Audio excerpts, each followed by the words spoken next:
They're really cute. Welcome, everyone, to this Town Council meeting, South Kingstown. It is 7:30 p.m., Monday, March 14th, 2016. Our first order of business, as always, is to pledge to the flag. Today, we're lucky to be joined by Girl Scouts from Troop 205.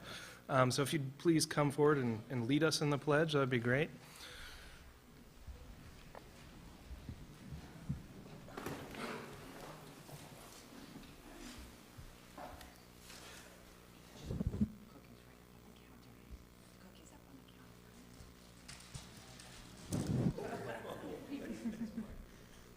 Face the flag.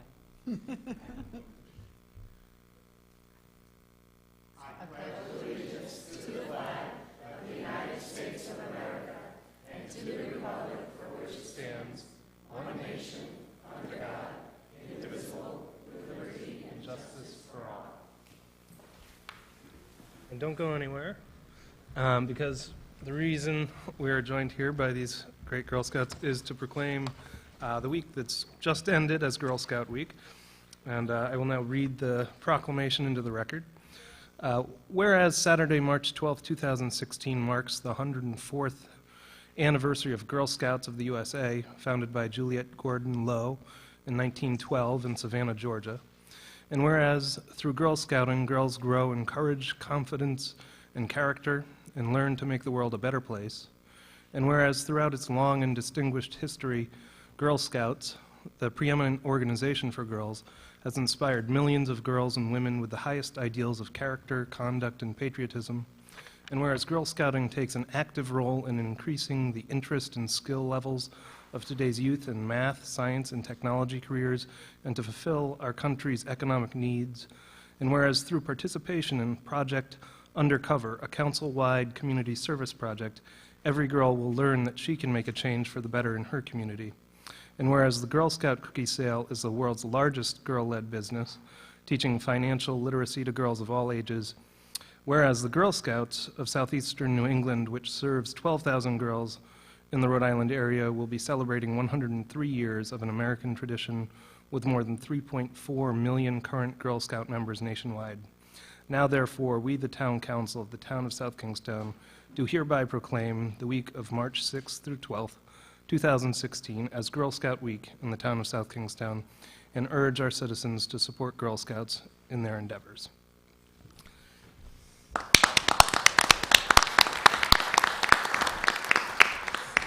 And we will need a motion and a second to pass that, of course. I make a motion that we approve the proclamation as presented tonight for the Girl Scouts. I second that. So moved. All in favor, say aye. Aye. Congratulations. Congratulations. Thank you so much. Thank you for all Are you these do. cookies for us, I imagine? Yes, thank you. So much. Thank you so much. Thank you so much. Thank you, thank you. Thank you. Thank you. Great job. You can, oh no, that's for you. Take it. Thank you. All right. And Well- we got the lemonades, which are my favorite, so thank you. Yes. And now on to our regular agenda. Item 1, Nope, roll call. roll call, sorry. Here.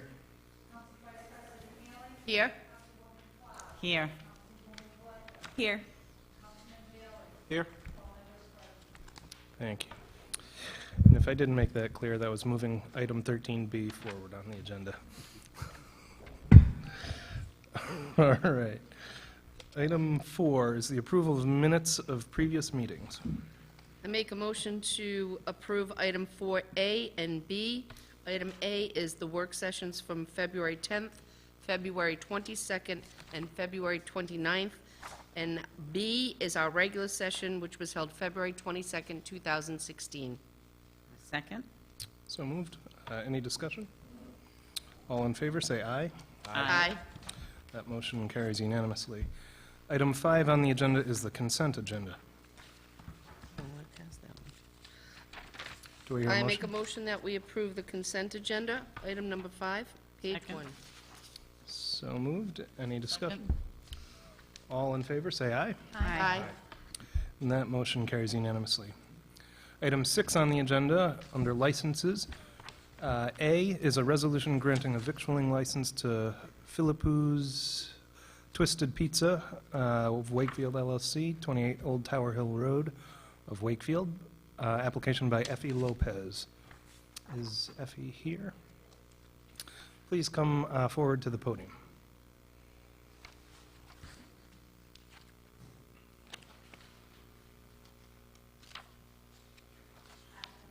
Good, how are you? And just state your name for the record. My name is Effie Lopez. Yeah, you can Okay. move that. Okay. So, looks like you're moving into where Estia Yes, is currently. That's correct. Tell us about your menu. So our menu is, well, I'll tell you a little bit about what we do. I've grown up in the pizza business. You probably heard of Filippo's Pizza. I grew up with working with my family there. My dad's been in business about 50 years. This will be my second location. I've been in Exeter a little over 10 years. So we do a family-style restaurant. We have pizza. We do Greek food, pasta, seafood, and we just strive, family dining, everything fresh and kind of similar to what it is now, but with the pizza aspect and grinders and things of that nature. And what are the hours of operation? We open at 11 a.m. during the week, Monday through Thursday, 11 to 10, and then Friday, Saturday, we do 11 to 11. On Sunday is 10 to 10. 11 to 10, I'm sorry. It's a little weird being up here, you get nervous. Don't be nervous. You look like your mother. I know, everyone tells me that, thank you. Any other questions? Looking forward to having you here. Thank you, we look forward to being here. We're excited. Is there any change in your seating capacity? No, we're just going to keep it what it is now, for the most part, yeah. Great. I'll make a motion to approve item number 6A. Second? So moved. Any discussion? All in favor, say aye. Aye. Good luck. Yes, Thank good luck. you. Congratulations. Thank Look you. forward to having some pizza. Thank you, definitely, I will bring.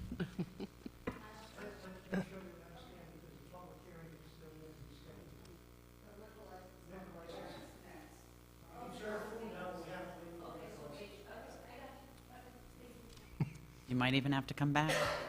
Bring pizza.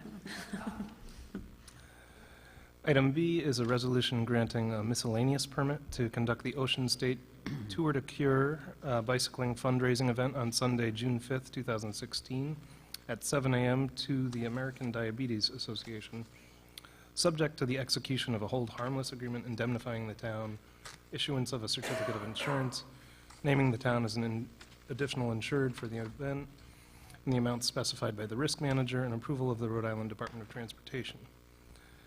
This is an application by Jennifer Kennedy. Is Jennifer here?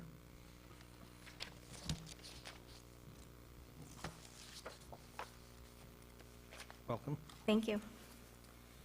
So tell us about the race. Sure. So this is the Ocean State Tour to Cure. It's a 5-route race that rides through South County, Rhode Island, for the American Diabetes Association. All the money goes directly back to the American Diabetes Association. To my recollection, this has been going on for over 5 years down here in South County, and we love to be here. We have about 600 riders that ride through during various times of the day, depending on the course that they're on, and we bring about 150 volunteers from local and all over Rhode Island, as well as our goal this year is to bring in $300,000 for the Diabetes Association. Excellent. Questions from council? Where does your route go? I'm going to give you to Kathy. I'm new for the ADA. Kathy's been doing this for about 4 years, so. Hi, I'm Kathy Mulkern, the event chair. The routes in South County, well, actually, I should say we start at URI, and like the 30-mile route will go down mostly on the bike path. The 15-mile also come out on Munford Road, and then down 108 Ocean Road. Same thing with the 62 and the 100. A little later in the day, they catch up down to Point Judith, all the way back up Ocean Road, and then cross over back into, believe it's Kingston Road, and the bike path back to URI. The 62 and 100 definitely go further. The 100-miler goes all the way to Watch Hill and then comes back, and they actually come through Warden Pond and back into this area. And the 62, the same thing. And how would somebody go about signing up to be a participant? Wonderful question. Diabetes.org/Ocean State. That's our main webpage. It'll tell you all about the tour, the routes, obviously a little bit about the American Diabetes Association. For those of you who aren't familiar with our tour, as Jen said, we have 5 different routes leaving at staggered times in the morning from URI. When everybody's back, or as they come back in staggered amounts, obviously, we have a wonderful venue. We have a band, we've got a food tent, it's a great time. So if you want to ride, just get onto the website. And if you're not a rider and you would like to support us, we could definitely use some volunteers. As Jen said, we need about 150 volunteers. The routes, by the way, have rest stops, and last year and the year before, just last year, we had Aunt Carrie's as a rest stop. Let's see, in South County, which other one? We have a rest stop at Camp Jory. I don't know if that's in your jurisdiction or not. Maybe not. And the other ones are way up in Hamilton, and then there's others that are out into western Rhode Island. So again, we would love to have you, a rider or a volunteer. I believe Camp Jory is. That's right before the Charleston border there. Okay. But that's great. What is the entry fee? 25, it Yeah. changes occasionally. It's 25 up until the day of, and then it's 30 the day of, with a $200 fundraising minimum. Great. Well, it's a great cause. I'll make a motion to approve item number 6B. Second? So moved. All in favor, say aye. Aye. Aye. Motion carries unanimously. Congratulations. Good luck. Good luck. Thank you. Oh, sorry, where do we get the stuff signed? Because we have like a form that we have to have signed by someone that goes into the Rhode Island Parade and Routes. Do you What know do you who think? to I would sign show that? it to Dale. Okay, thank you.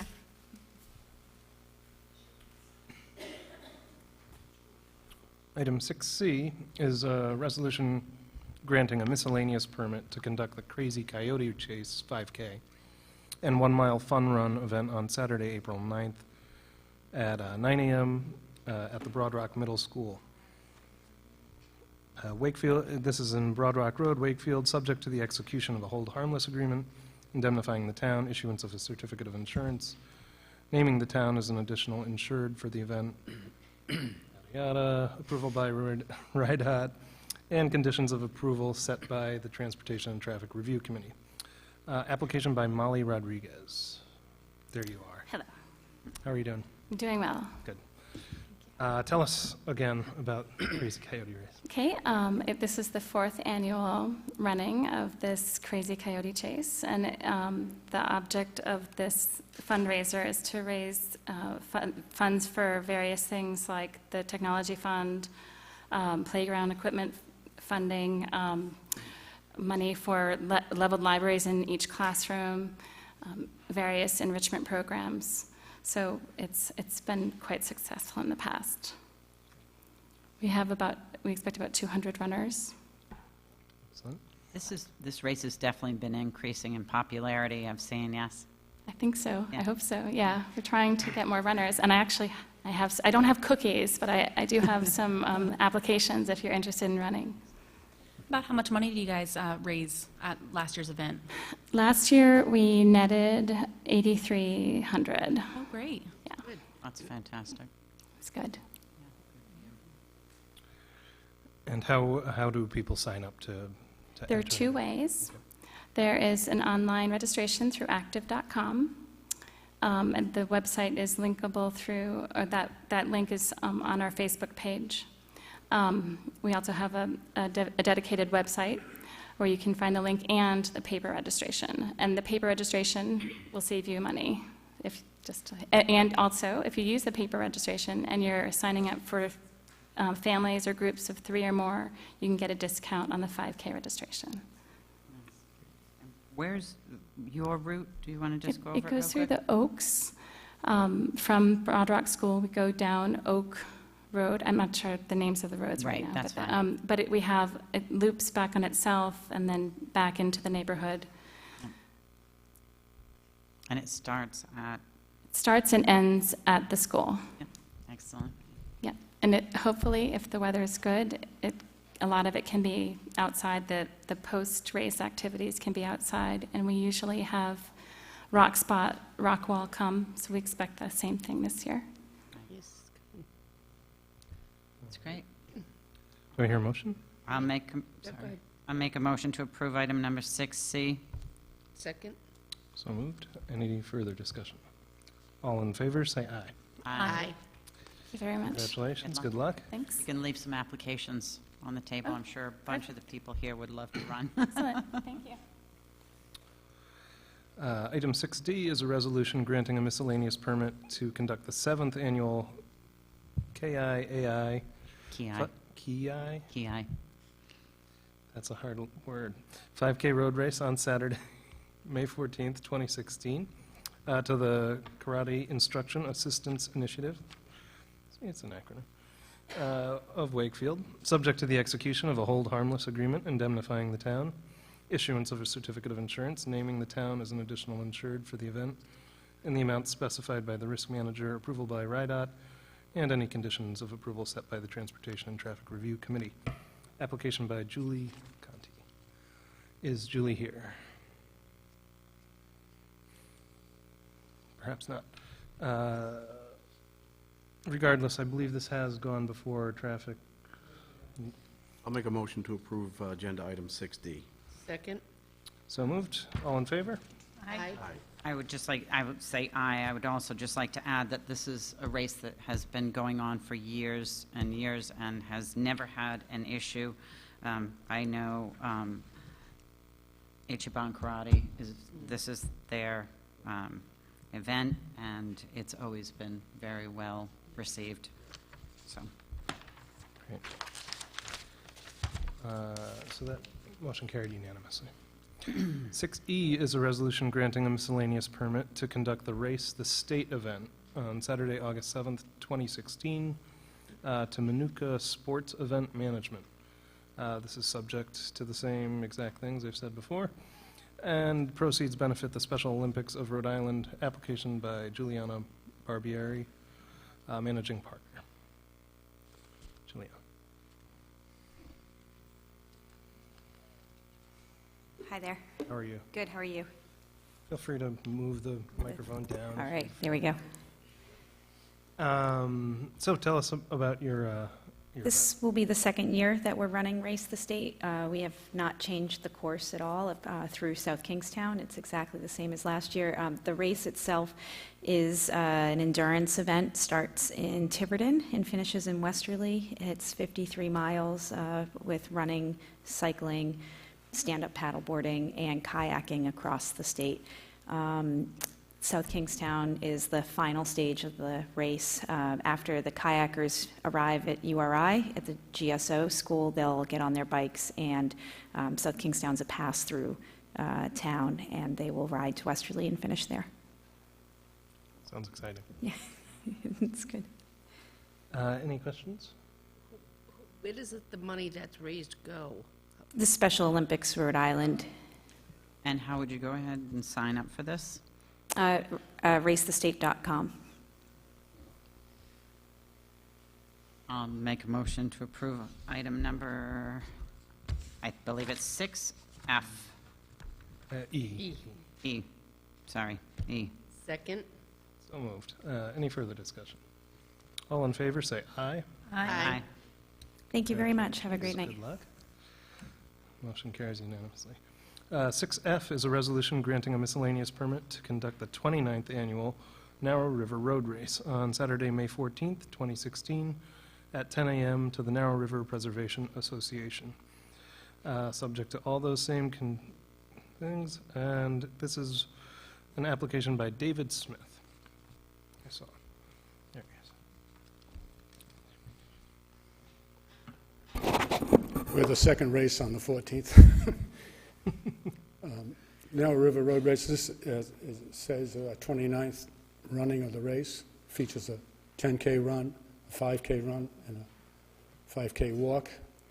The 5K events start at Treaty Rock Park and finish on Boston Neck Road between Narragansett Beach and Little Neck Pond, where the shad will be blooming. The 10K race starts at Narragansett Beach, goes to Treaty Rock Park, turns and comes back to the beach. We expect to have 250 to 300 runners. This is an annual event. The proceeds go to support Now River Preservation Association preservation programs and education initiatives, including the Lisa Mancala Scholarship, where we grant a $1,000 scholarship to 4 students graduating from high schools in the watershed towns. That would be South Kingston, Narragansett, North Kingston, and Prout. As far as your registration, you can register online at nowriver.org or check your email tomorrow afternoon, where there will be application links there. Do you have any questions? Thank you, David. Any questions? It's very thorough. Yes, I think you saw all the questions that we asked and knew what we were going to say. All right, do I hear a motion? I make a motion that we approve item number 6F. Second? So moved. Any further discussion? All in favor, say aye. Aye. And Good that luck to you. That's great. And register online tomorrow. Excellent.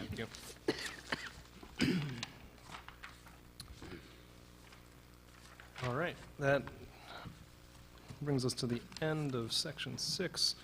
Under 7, our public hearing tonight is a public hearing relative to an application for transfer of a license to keep and sell alcoholic beverages in South Kingstown in accordance with the general laws of 1956 as amended, and as follows.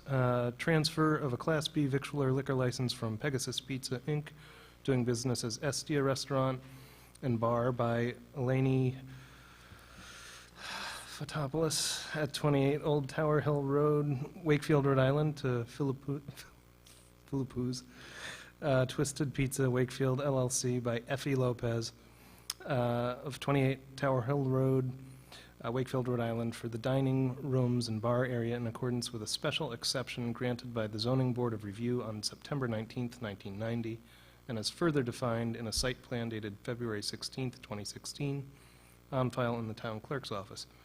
Said transfer is contingent upon the issuance of a certificate of good standing from the Rhode Island Division of Taxation, compliance with all town ordinances and regulations, the payment of any municipal taxes and user fees in arrears to the town, and the correction of any fire code violations and the satisfaction of all claims. All right. So, Effie, could you come back up?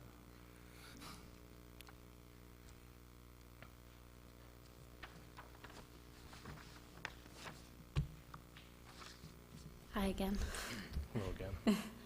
Not sure we really have too many more questions than you've already answered Okay. tonight. And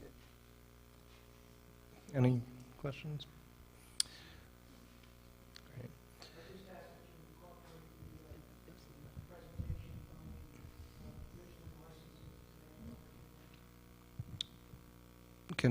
Can I just say that and that'll happen? Okay.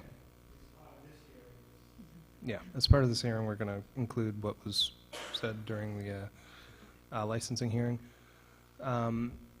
Is there anybody from the public who wishes to speak on this matter? Excellent. Then I would entertain a motion to I'll close make a motion to close the public hearing. Second. So moved. All in favor, say aye. Aye. That motion carries unanimously. I'll make a motion to approve item number 7A, the transfer of the liquor license. Second? So moved. Any discussion? All in favor, say aye. Aye. And that motion carries unanimously. Congratulations. Thank you Now very much. Thank you. Good luck.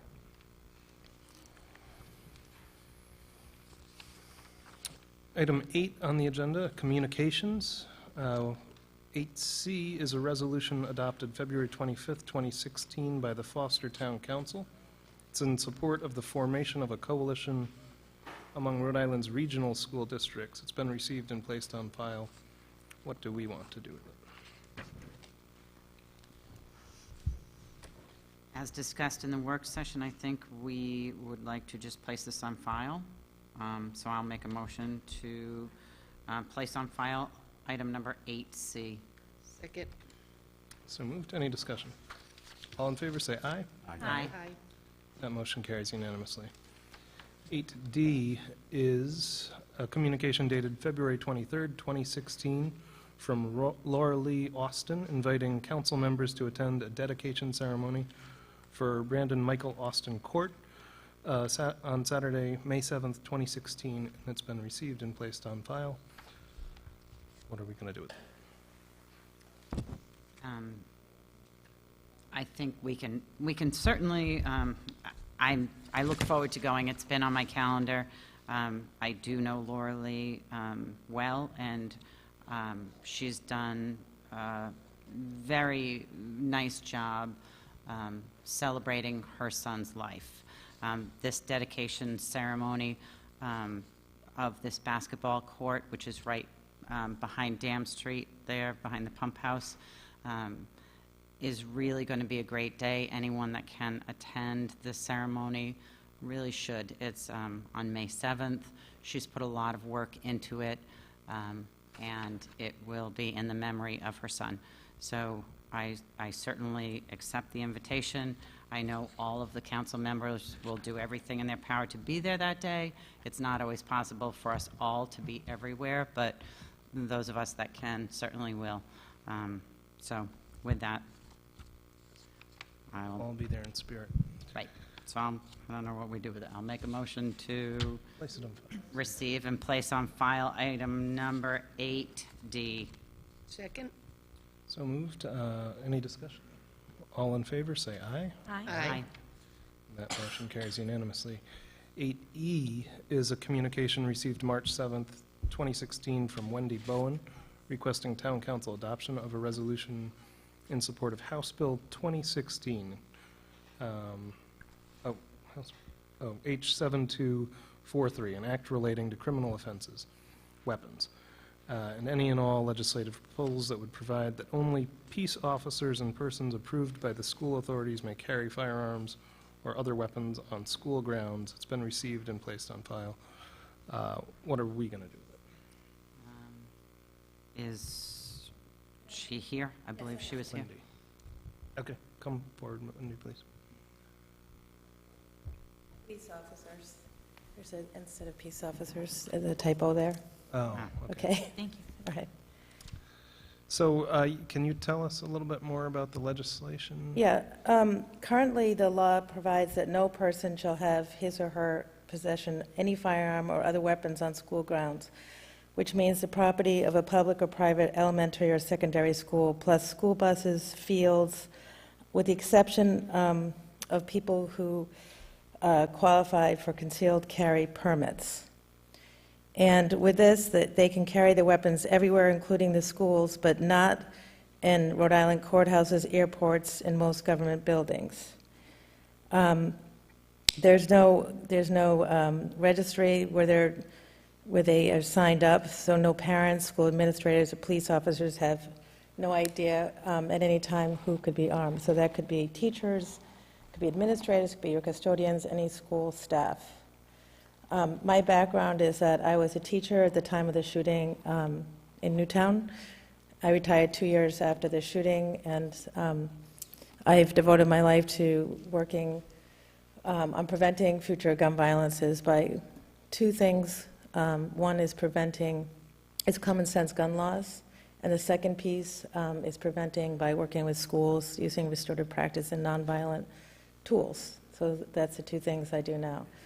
But as an educator from Newtown, I can tell you that we were approached to carry guns after the shooting, and that was not something we're comfortable with. As educators, it's hard enough to teach without having a gun on your possession. We're all for having a police officer who are trained. I now, through the coalition, have met many police officers, and through the conversations with our youth officer, they're highly trained people in a crisis situation to handle something of the nature of Sandy Hook, where a concealed, some people I've met, very nice people who have CCPs, I have family members with CCPs, but they may not necessarily be trained in a crisis situation to handle it. And my concern, and the concern of many of us, is that accidents happen, and someone could have all the right intent of saving the lives of the kids, and somebody would get shot by accident. And there are, if in the resolution, there's examples where teachers have mistakenly shot themselves, in the foot or whatever, in different situations. So. Questions for Wendy? Comments? So this isn't is legislation that's already been written up and presented? It's going to be presented. We have a House number, 7243. There's going to be a hearing at the House and the Senate. We just have the House number. It has been passed by the Rhode Island Leagues of Cities and Towns, have endorsed it recently, as well as, I think you have it on your sheet, the National School Board Association supports a climate and learning environment that excludes weapons. The Rhode Island Association of School Committees Executive Board has banned the support of concealed weapons on school grounds. The Rhode Island School Superintendents Association has adopted the position paper on school safety, and the Sandy Hook committee that convened afterwards also, and I'm very familiar with that, did not recommend that people other than law enforcement have guns on school property, but to work on the school climate, which is the work that I'm doing with teachers in Rhode Island. Now, if somebody wanted to go out and get the training to handle, that did have a concealed carry permit, that wanted to get the training to handle a crisis situation, this would prohibit them from bringing it in unless they were law enforcement? Yes, yes. Because and the other thing is we don't have any idea who right now is carrying a weapon. There's no registry, which is kind of interesting to me, but there just isn't, so. But there's a pretty thorough vetting process for getting a concealed carry permit? It varies. I do know about that. You can go to the Attorney General's office, or you can go to the Chief of Police in a town. There's not a set of standard regulations. Yes, they're thorough, and I'm pretty sure they don't give weapons out to just anyone. But I would hope not. it's just, I mean, the more I learned about it, I feel like that it was written, and that was something that just sort of got left out in the wording of the original laws, what I was told by one of the lawyers who looked at that. If I may, when you said people with a permit to carry a concealed weapon can't carry in airports or courthouses, all the places you mentioned do have armed guards. So, Right. Our schools, it's not necessarily realistic that we're going to have, and I wouldn't want to see armed Right. guards at our schools. I wouldn't either. But I think that's what makes the difference between our And some schools parks as well don't allow, I mean, it's, different government areas, it's not just airports. I understand your Right. point clearly. Right. And personally, which is not on the table right now, but I don't want to see, a school is a safe place. I mean, I spent 32 years working, never being afraid to teach Right. in a school. It should be, it's where our children, our future is. So to have armed guards is not, something that we want. We want the kids. I not, would just also question how many mass school shootings have been done by someone with a permit to carry a concealed weapon. It's just a question. I'm not sure of that answer. That does come up a lot. There is some data that there's a lot of the Violence Policy Center in Washington took some data from 2007 to 2015. There are 722 deaths with which involved 544 concealed carry shootings in 36 states. The vast majority of those killings were deemed non-self-defense, and only 6 cases were eventually ruled lawful in self-defense. So, If I might ask, some of those non-self-defense, do they classify suicides in those? yeah, there are a lot of, that's a whole other issue. Yes, Right. suicide is one of the biggest problems. Right. Absolutely, with guns.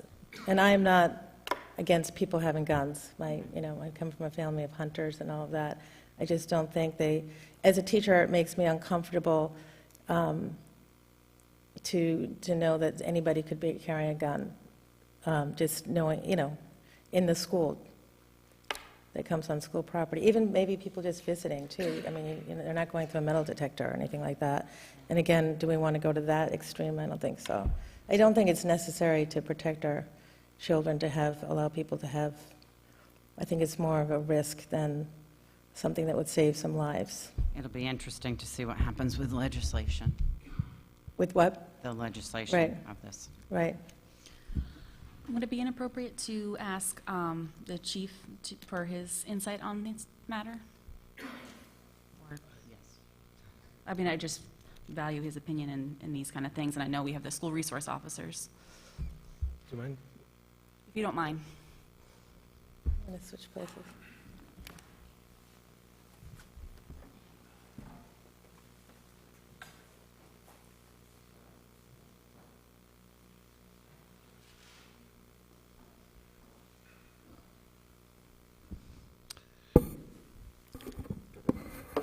Not sure if you're familiar with this legislation at all. If I had a preference, I wish this matter would be brought before the Rhode Island Police Chiefs Association so that we could unify our position, and I'd be in a better position to talk about it. I think there has some merit to what's being proposed, but I'm not prepared here and now to totally adopt it. I'd like to vet the issue before the Police Chiefs Association statewide. I didn't mean to put you on the spot. I just was curious about your opinion on it, but thank you. If we send it to you, Vin, can you take it to the Police Chiefs Association? I'd be glad to do that, sure. I have a meeting tomorrow, as a matter of fact, so I could bring it up. All right. But I think that's the appropriate way to go at this point in time. Thanks. I think based on the fact that we haven't seen the legislation, and the legislation may now be in committee, for all I know, the legislation that comes out may be dramatically different from what's written so far. So at this point, I think I would make a motion to place the communication on file. I would second that. Can we adjust it to add that we have Chief Vespia bring the information forward to the Rhode Island Chief of Police? Sure. Yeah, that'd be great. Second, if there needs to be. To place it on file, and sure. Absolutely. And again, Yes, yes, Oh, sorry.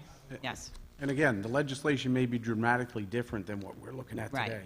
So I by the think time it comes until out. we see the legislation, you can bring it and to be discussed, but I don't believe it's in its final stages, so. Great. So, any further discussion? All in favor, say aye. Aye. Aye. Motion carries unanimously. But thank you for coming, Wendy.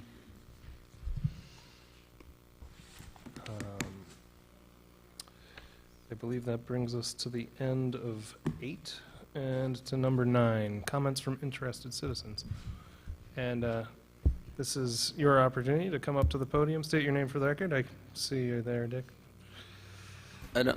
My name is Richard Pike, for the record, and I'm not even sure if this is the appropriate venue for this. I probably should have come to a budget hearing, but has there been any change on the exemption for veterans? I mean, initially, it was $1,000 on the value of your home back when a house was like $5,000 or $6,000. Now houses are $500,000, and we're still offering, and Steve could correct me if I'm wrong, but I think $1,000, which I think is, in my opinion, as a veteran, is pretty disgraceful. I mean, at one time, it was maybe 20% of your tax bill. Now it's like, you're saving $16 or something like that, or maybe even if it's $100. I mean, my tax bill is $7,000, so I'm not feeling like that warm and fuzzy feeling from the town on this, so. You know, I did give up 2 years of my life. I sacrificed. I've had to start college delayed because I was in the military, so I'm not looking for some, people to pat me on the back, but, this $1,000 exemption it's at least 50 years old. And I think it's time that we took a look at it. Thank you. Thank you. Steve. The value of the exemption for the veteran in the current year is $126. Based on the council's review, that'll go to $136 and will increase by $10 each year thereafter until it exceeds what the state average is. The state average inclusive of Block Island is approximately $176. Without Block Island, it's about $160. So we'll be looking at that type of an increase. The $10 increase each year will be worth between $11,000 and $12,000 in additional tax exemption that will come off of the tax bills. All right. Thank you. And that's going to be acted on like next month, probably, right? Yeah, what'll be done is that there'll be an order of notice for an amendment to the ordinance that sets the exemption values, and the council will then act on that ordinance amendment. Once that's done, when we do the certification of the tax roll on June 15th, we'll then be able to determine what the full value is. Great, thank you. Other comments from the public at this time?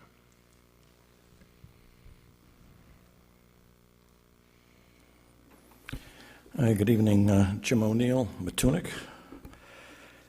And I wanted to support the previous speaker, Wendy Bowen. Certainly last year and my years on the council have always been supportive of resolutions banning weaponry on school grounds. Coalition Against Gun Violence, very active this year. We have a lot more organizations on board, a lot more school committees on board. And my good friend Wendy Bowen is what she has seen in her life should really resonate with all of you and all of us. Currently, I think my last numbers were 39 states are free of weapons on school grounds. They allow police, both on and off duty, to obviously be armed. I think that's very important to recognize. Many bills up at the General Assembly right now, I think there are 5 of them. The common thread is keeping children safe. And I think you realize that there are many abusers out there, some convicted, some not. And most of the legislation addresses that we need to unarm those folks. And I think that's very, very important because that's why schools get involved, because most abusers, it's either the spouse, the children at home. What's the next step? Either a bad day at work or they go to the school grounds. I'm not talking about the mass shootings around the country. I'm just talking about what's obvious in all the neighborhoods around the nation. It's a built-up anger, which I don't think many folks get the proper medical help to survive. Very, very sad. Last year, we can be proud of a couple of things Rhode Island's done. Last year, they, I believe judges referred almost 250 names to the national background check system. Very positive step for the state of Rhode Island. Those that they felt, the judges felt, had mental issues and were very concerned about them owning any kind of weapons. Handguns are the main concern. Those are the things that you can hide. Even kids can carry them in. That's where the danger is. And there are many concealed permit holders in the state of Rhode Island, all law-abiding citizens, but all you need is one angry abuser or psychotic to be able to access school grounds or a place of work, and you have a disaster on your hands. You know, those extra magazines in your pocket and a handgun. Terrible recipe, terrible, terrible recipe. I know last year this came before the council and there was no vote taken. You had 4 members at the time. And I know there was a lot of concerns. Nationally, one is always talked about, well, if someone had, if a concealed person had been on the school grounds, if they'd had the weapon, might have prevented carnage from being any worse than it was. My argument is, on the other side of that equation, suppose we have 3 or 4 folks along with the armed people and then hostages. My God, we want a pitched battle in a school or in school grounds, and it's all about the number of weapons and keeping them out of schools.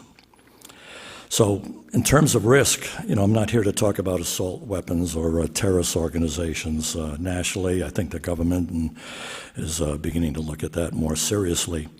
And I know we all feel that the risk is very small that it'll ever happen to our neighborhood. Well, the people in Roseburg thought that, San Bernardino, Fort Hood in Texas, Aurora, Columbine, Colorado, recently Charleston, Carolina, Blacksburg, Virginia, and at Sandy Hook Elementary in Newtown, Connecticut, where Wendy taught for over 30 years. No one ever thought it would happen. Churches, schools, Army base. And that's the problem with not supporting something like this, because what happens in that first 30 seconds or minute 30, even if you have good folks there, might be armed, or a principal armed, or a janitor's got a weapon in his locker, what happens in that first minute and a half? The harm is done. And even if there's no fatalities, think about this for a minute. What do you tell your kids will have memories of that terror for that situation all their lives? Imagine 1 minute of chaos that could just harm these kids forever. So what the state needs to do, what this town needs to do, through approving a resolution like this, we need convicted abusers not to be able to have weapons. We have got to do a better keeping track of weapons. We need to really support the state in their efforts on turning into NCIS, I think it is, the initials, the background check groups of people that judges feel should not own firearms. And we have to prove the resolutions like this, that no firearms can be on school grounds in Rhode Island except for police. And what's amazing about all this is common sense. There is simply not one single assault that any of you can identify on the Second Amendment. Not one approving such reasonable common sense resolutions, and hopefully our House and Senate will follow. Thank you very much. Thanks, Jim. Other comments from the public? All right. Any comments from council members tonight? Just wanted to say there's a lot of really great things coming up at the Guild. This Saturday, I believe, is the breakfast with the Easter Bunny, and people can call and make appointments or reservations for that. I was at the Village Green this weekend enjoying some of the beautiful weather, and we went into the Guild, and there's just a lot offered in their spring program. So as the weather gets nicer, I hope families go out and check out what's available to them. Yeah, I think it's, if I could add, the Easter egg hunt through the Parks and Rec is a Saturday, March 19th at 10 o'clock at Old Mountain Field for kids ages 2 to 5. And then for kids ages 6 to 7, it's Under the Lights, which is a really good time there at Old Mountain Field for the bigger kids. Also, I would just like to acknowledge this past weekend, there were a couple fundraisers that were really, really great. Easter Seals had their event on Saturday night, and it was a wonderful event, big turnout. The same night, our South Kingston Forest Fires had their event, and so both of those were really good. Also, I had the pleasure of attending the 66th annual Escapades at South Kingston High School. I can't believe, I was like, that has to be wrong, 66. I can't believe there's been so many. But you'll be happy to know it's pretty much very traditionally the same, and it was a really great show.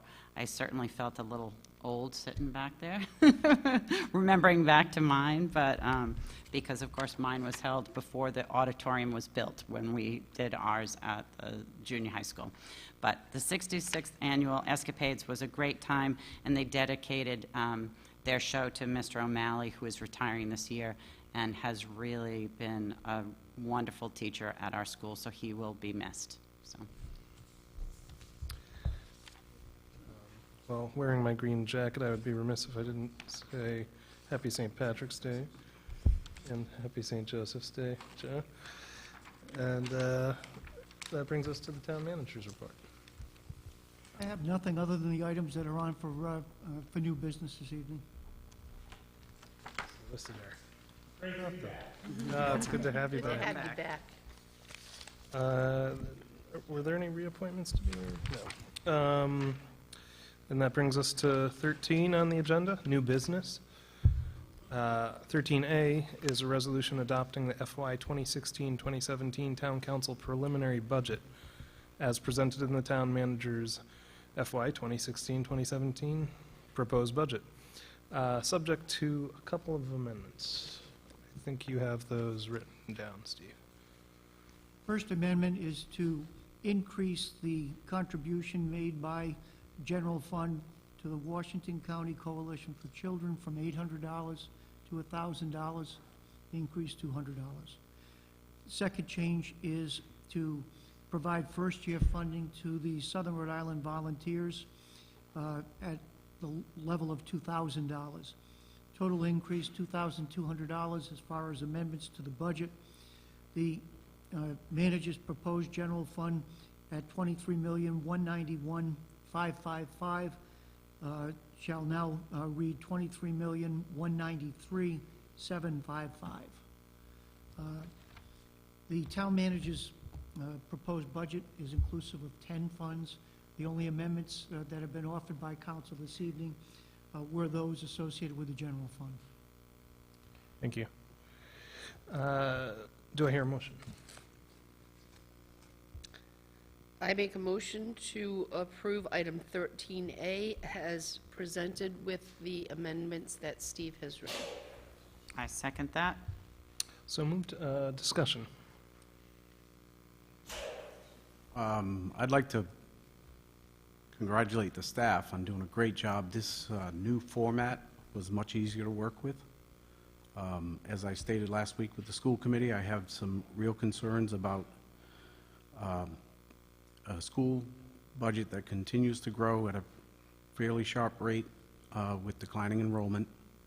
On the municipal side, I feel it's a fairly tight budget. I think that we're doing a good job. I think on the school side, we're $699,000 increase in property tax transfer last year, and this year is over $1 million, $1,073,000.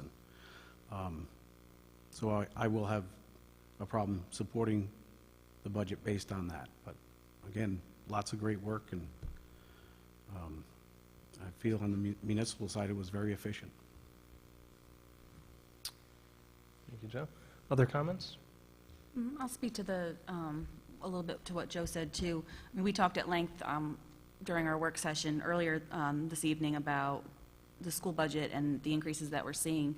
And there's one thing that we all agreed on is that we're, proud of the teachers and the students that we're seeing at the school and their achievements in the last year. It is difficult to see the increases, and nobody wants to see any kind of property tax transfers. But I am proud of the school department, and I hope that they will be mindful of our concerns and especially take into account some accountability as to why families decide to opt out of our school system. So I look forward to seeing some of their goals and what they can achieve in the next year, and how they could tighten their budget just a little bit more. If I could add, when we did discuss it in the work session, it is good to make note that the increase for the school department, a lot of it is in their health care packages. It's also in a salary increase, so there isn't as much wiggle room with less funding coming in and increasing in the health care. It is an increase, and I'm certainly mindful of that, but, we have a great school system, and it's something South Kingston has always been very proud of. I would also like to applaud the work of the school committees and the teachers for the budget that they did submit. As Rachel said, the largest part of the increase that we see is their benefits, particularly their health care costs, which have gone up. I think they have, even though the budget has gone up, they've eliminated 2 FTE positions. They're really trying to be cognizant, and I do agree with Joe that the enrollment is declining, but you have to look at it, the salary increases and the benefits. You have a lot of tenured teachers there who have been there for quite some time, and through attrition, some of those positions potentially will have to be decreased or maybe decreased because the FTE, the enrollment has been declining. But I still do think they have done a relatively good job in trying to prepare the budget. So, and they've been accessible. We've met them several times now, and they were very forthright and honest. I hate to see it go up either, because we all live in the town, and every time I go anywhere in town, they say, we don't want our taxes to go up. I have to agree. I don't want mine to go up either. But there is a cost involved, and, fortunately, we do have the success of some very good educators out there for our school children. And if I could just echo Joe's sentiment, I think our staff did a phenomenal job putting this budget together. I was afraid to write anything in my budget document because it was so beautiful. Trish and Steve have done an amazing job putting together a budget that is easy to understand, easy to read. Anyone can come in and navigate it very easily, and that's not easily done. So I certainly thank our staff for making our jobs easier with the information that we got. And poor Colleen, who was tasked to put all of this together for us. So She thank does you. a great job, too. And I'll echo a lot of those sentiments. Thanks for putting this budget together, Trish. Steve, excellent job. I think we see the 2.7% figure here on this budget, and it stands in stark contrast to what you've made possible over the past 6 or 7 years, which is way better than what other communities in this state have been seeing. So I think a lot of credit to you. It may look stark to us now, but I think you've done a great job managing over that time, and the schools have done their part as well, keeping their budget increases low over these past few years. So, the good news can't last forever, of course, and I appreciate the work that you did in making it this tight. So, thank you. Are we ready to vote on this? All right. All in favor, say aye. Aye. All opposed? No. And by a vote of 4 to 1, that proposed budget, preliminary budget is passed.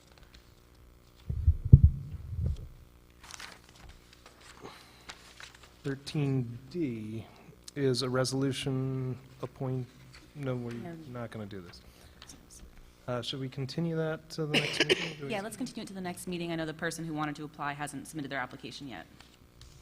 So, A motion to continue that to the next meeting? Second. so moved. All in favor, say aye. Aye.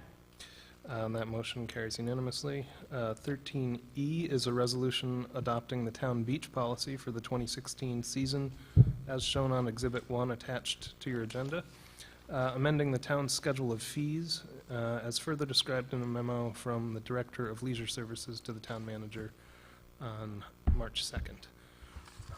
Terry's provided a memorandum along with the 2016 beach policy as adopted through the Recreation Commission, just to run through them quickly. In the past, there's been no change as far as the fees associated with weekend and holiday parking. It had been $10 and $20. Next, this summer, it will be $15 and $25 for the holiday parking and $15 for the weekend. We'll also be looking at a $10 increase on seasonal parking for residents from 40 to 50. We'll look at seasonal for a second vehicle if it's purchased at the same time as the first vehicle at $40, and seasonal non-residents will go from $80 to $90. We'll also see an increase on the storage units from $160 to $170. All of the other provisions are resident to the existing policy. There are no changes. There still is a prohibition about alcohol and smoking on the beach.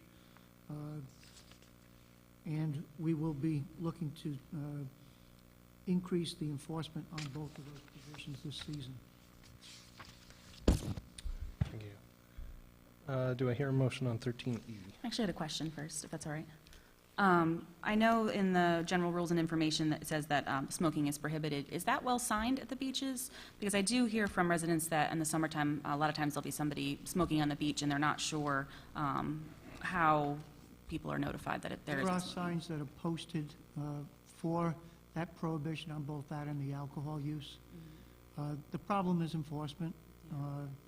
Many times we're dealing with, 17, 18-year-old lifeguards that are dealing with people that can sometimes be truculent in their desire to do either of the two activities. Is that a finable offense, or is it just they're just prohibited from doing it? Like, are they fined for it? Is there any? The only way they would, there's not a fine that's in place for it. I mean, if we really had a difficulty, we would ask the police to come in and have the person removed from the beach area itself. One of the suggestions I've made to the Recreation Commission is to look, based on the expansive area that we have for a beachfront, whether or not there would be an area that could be designated far from the family beach that we want to have, that would advise people if they were to go to that area, that we would look the other way. But at this point, there's been no action taken on that. Problem is with the summer winds, that smoke just really permeates the area. Yeah, I know. It's a bummer. Motion to approve agenda item 13E. Second? So moved. Any further discussion? Good work by the Recreation Commission. Yeah.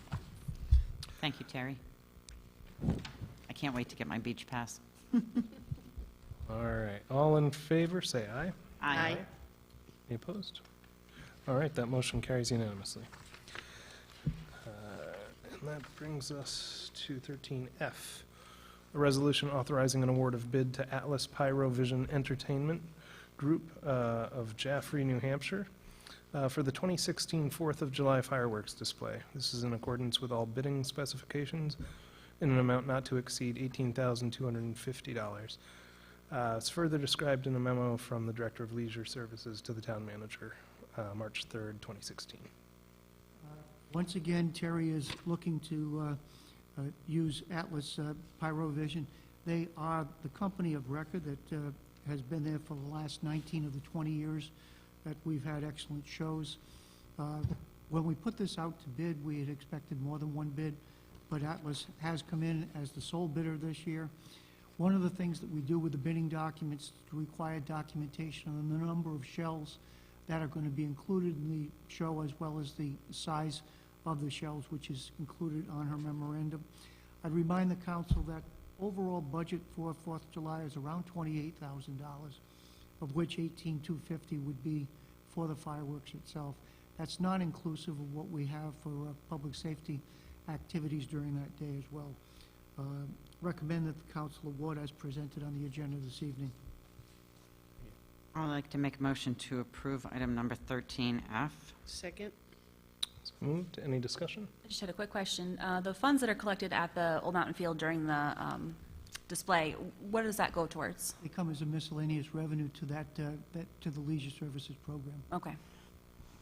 That's my only question. Any further discussion? All in favor, say aye. Aye. That motion carries unanimously. 13H is a resolution authorizing an award of bid to Belize Ford, 90 High School Road of Hyannis, Mass, for two 2016 Ford Taurus SE 3.5-liter V6 EFI vehicles, and 4 2016 Ford Utility Police Interceptors, which are 3.5-liter V6 EcoBoost vehicles, an amount not to exceed $176,014, including equipment and transfer or installation. Further described in a memo from the police chief to the town manager on March 8th, 2016.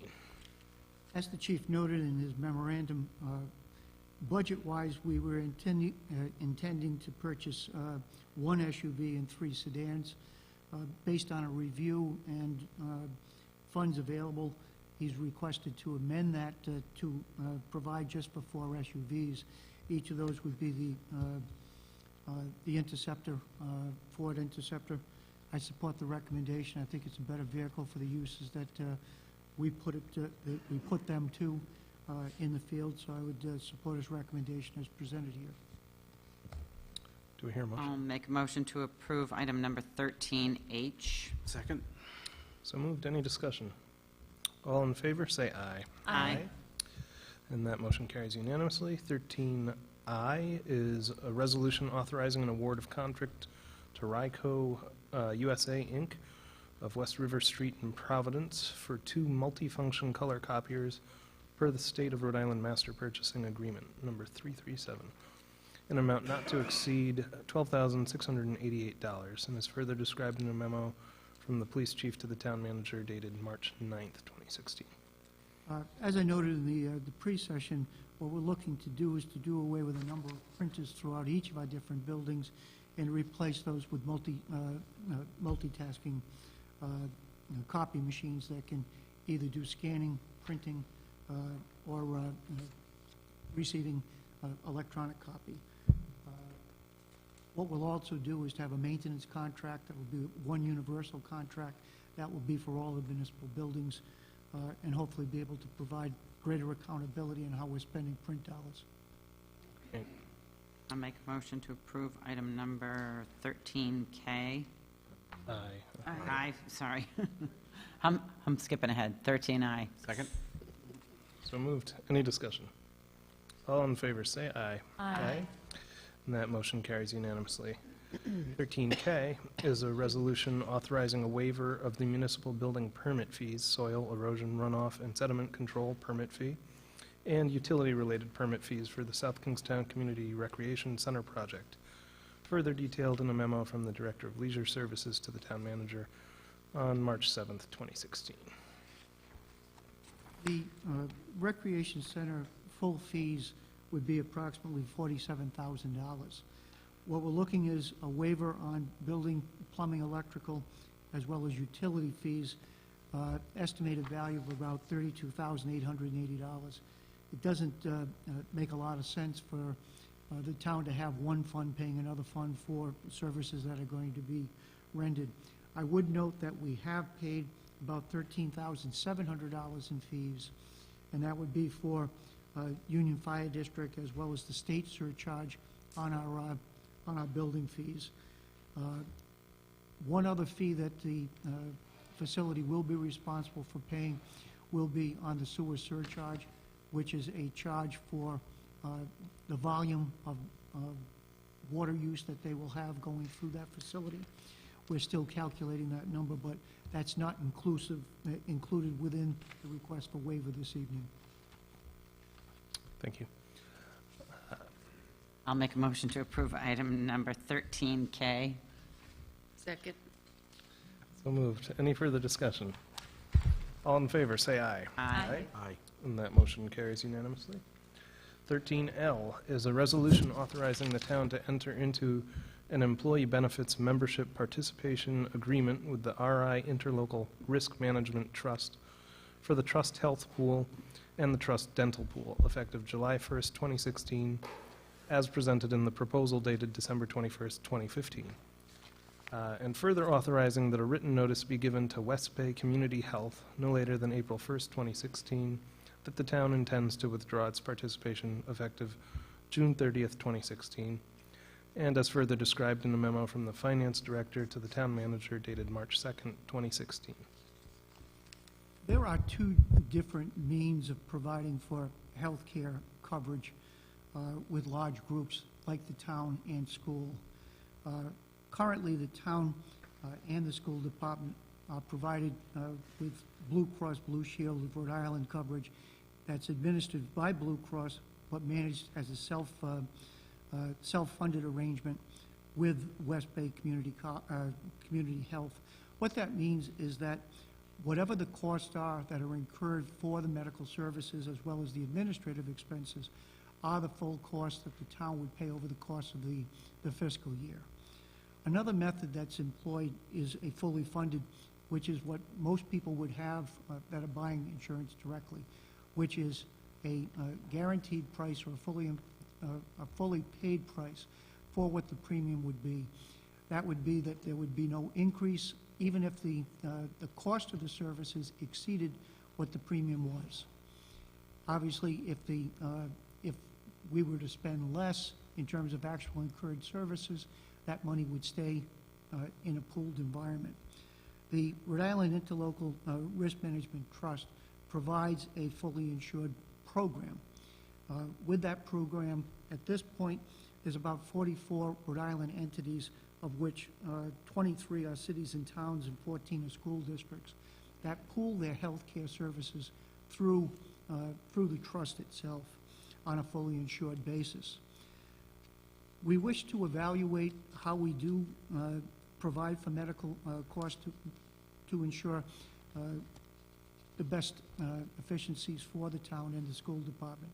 This year, we decided to request proposals from the trust and from West Bay Collaborative, who we've done business with since 2009, to look at the difference in price as well as potential costs of service on the two different models, both on a fully insured and a self-funded basis. On page 2 of the memorandum provided by a finance director, she's provided you with documentation on what the costs are for 3 different methods. One is WB Community Health. For town and school, shows at $11,088,000. This is what the projected working rates would yield for the number of contracts that we have. There's 672 contracts at last count in terms of services that we provide for different employees. There's about 1,905 insured lives within that program. And what WB is estimating is that cost would be at $11,088,000. The trust provided 2 different proposals. One was for the town to be independent of the schools in the pool or collectively with the town and the school. The larger number of insured lives that you have, the greater credibility the actuarial studies will show you as far as projecting what costs are going to be over the course of the rate period or the fiscal year. So the interlocal provided a projected cost of $11,001,088. That's a guaranteed cost. In other words, we will pay them that amount of money based on what the cost per unit is of the number of policies that are issued over the course of that 12-month period. If it is based on the calculation sheet that Trish has attached to the memorandum, it would work out to that $11 million, or about $87,000 less than what the proposal with WB is. I don't see that the dollar amounts are the material reason for making a change between WB and the trust. What my concern is based on what the current year cost on the self-insured basis is. We're looking at the projection is that we'll exceed what we put in premium by between $800,000 and $1 million. We have fund balance that will pay for that excess cost.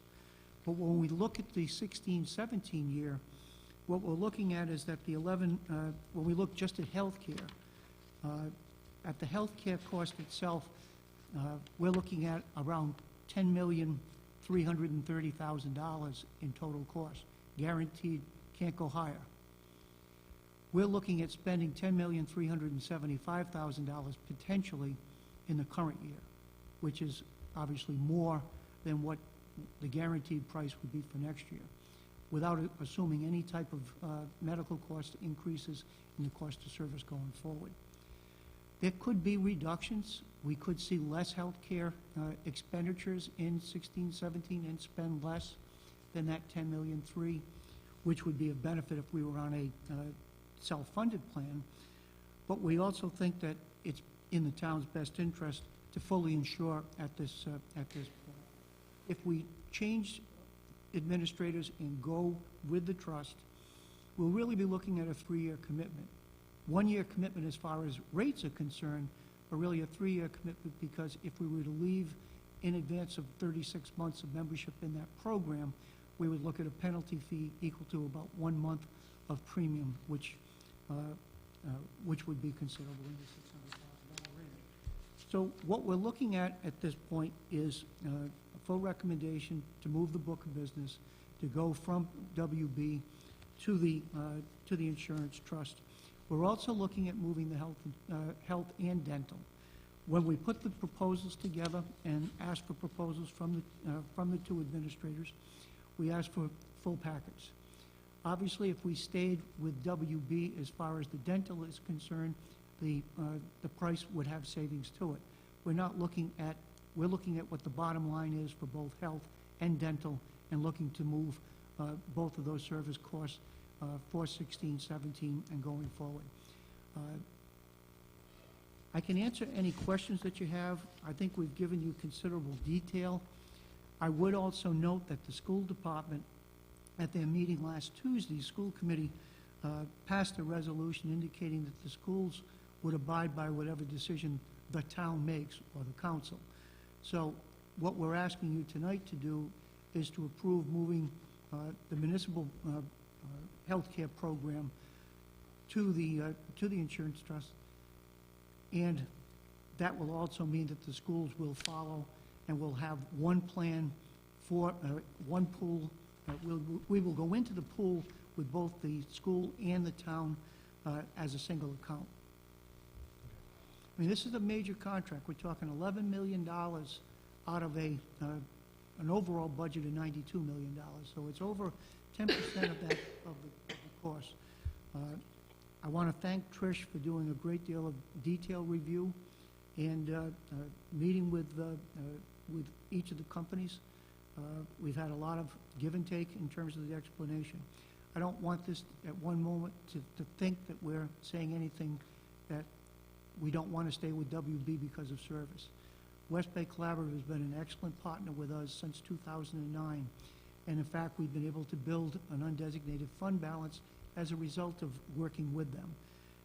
It's really not looking back, but it's looking forward as to what we see our projected cost to be, is the reason for making that move at this time.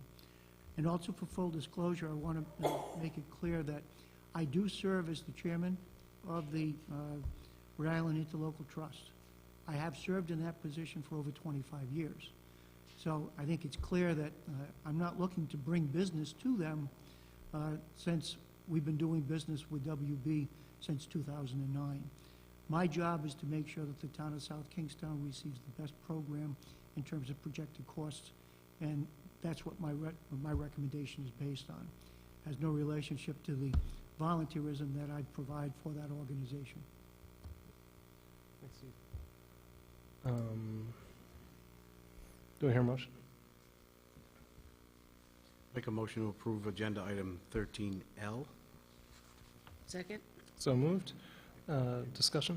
It would seem to me, at least, that this is a better value to us and will be more efficient financially to the town. Yeah, it seems a little bit like a no-brainer because it's cheaper, even though $87,000 is not a ton. We do squabble over a couple $1,000s here at the couple. We squabble over a couple $100. Again, So- I just want to reiterate, there's no guarantees. We Right, could no look 3 guarantees. years later and say, gee, we would have been better off. But what I'm looking at is that we're not going to have any risk for that period of time. We'll know exactly what those prices are. I think it reduces risk. I appreciate That's this. probably more important.